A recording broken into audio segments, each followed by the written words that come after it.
Operation सिंदूर के बाद जैसलमेर से सटी भारत पाकिस्तान की सीमा पर बीएसएफ के जवानों ने एक किला बनाया है। यह ऐसा किला है कि अगर दुश्मन की तरफ से गोली चलती है तो भारत की तरफ से गोला चलता है।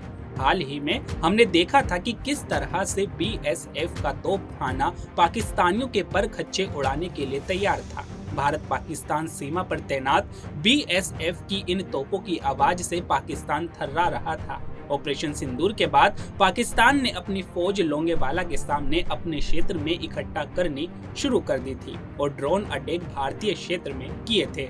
लेकिन पाकिस्तान का ड्रोन अटैक फेलियर होने के बाद पाकिस्तान ने मिसाइल अटैक करना शुरू किया तो बीएसएफ ने अपने आर्टिलरी से गोले दागे तो पाकिस्तानी पोस्ट कांपने लगी। वहीं ऑपरेशन सिंदूर के बाद जवानों का जोश हाई दिख रहा है। हाल ही में बीकानेर में गुरुवार को प्रधानमंत्री मोदी ने कहा कि गोली का जवाब गोले से दिया जाएगा।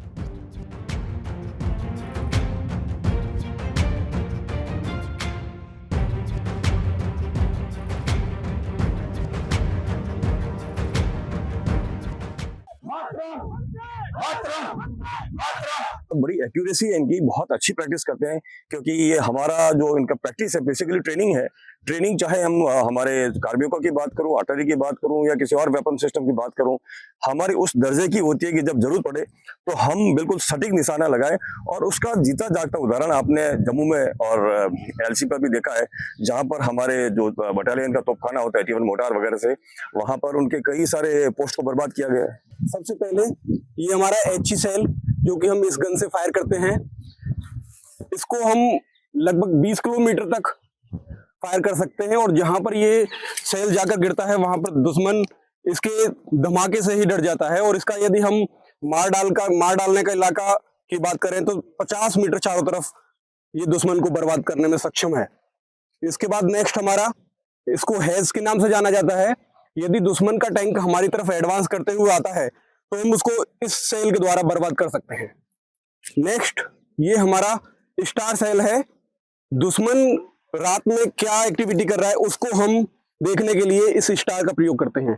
दुश्मन को हम इंडिकेट भी कर सकते हैं और रात में इससे रोशनी करके दुश्मन को देखा जा सकता है। इसके बाद ये हमारे स्मोक सेल है। इससे हम दुश्मन को ब्लाइंड कर सकते हैं। जहां पर दुश्मन की कोई भी एक्टिविटी है, दुश्मन के चारों तरफ हम धुएं का पर्दा करके उसको ब्लाइंड कर सकते हैं। इसके बाद जो नेक्स्ट हमारे ये हैं, इनको हम कार्टेज बोलते हैं। इनके द्वारा हम इन सभी सेलों को टारगेट तक यानी मुनासिब दूरी तक पहुंचाने के काम में ये आते हैं। मुराद हमारा सभी का फुल हाई है। ऑपरेशन सिंदूर अभी चल रहा है और लास्ट तक हमारा, आज नहीं जब तक हम हैं तब तक ये देश की रक्षा के लिए हमारा मुराल हमेशा हाई रहेगा। जैसा ही हमें आदेश मिलेगा हम हमेशा रेडी हैं और दुश्मन को मिट्टी में मिलाने के लिए जो भी हमें कार्रवाई का आदेश मिलेगा हम हमेशा करते रहेंगे। और सभी जानते हैं कि अभी पार्ट 1 हुआ है, अभी समाप्त नहीं हुआ है और आगे क्या परिस्थिति आएगी उसके लिए हम सभी लोग तैयार हैं। और आगे जो हमारे जो आगे फ्रंट लाइन, जहाँ तक बीएसएफ आर्टिलरी की बात है, ये एकमात्र आर्मी के अलावा फौज है, पैरामिलिट्री है, जिसके पास में आर्टिलरी भी है। और ये आर्टिलरी जो हमारे बॉर्डर के ऊपर जो 0 IB के ऊपर जो हमारे बीएसएफ के जवान तैनात हैं, बीएसएफ की बटालियन से तैनात है, वो जो 24 घंटे दुश्मन के हर एक हरकत पे नज़र रखे हुए हैं। अगर जो उधर से किसी भी तरह की हिमाकत की जाती है, किसी भी प्रकार का प्रयास होता है, लड़ाई की संभावना बनती है, कोई अटैक होता है, किसी तरह का होता है, तो उनकी किसी भी गोले से जवाब देने के लिए हम अपने ट्रूप्स के साथ में पूरी हमेशा तैनात हैं।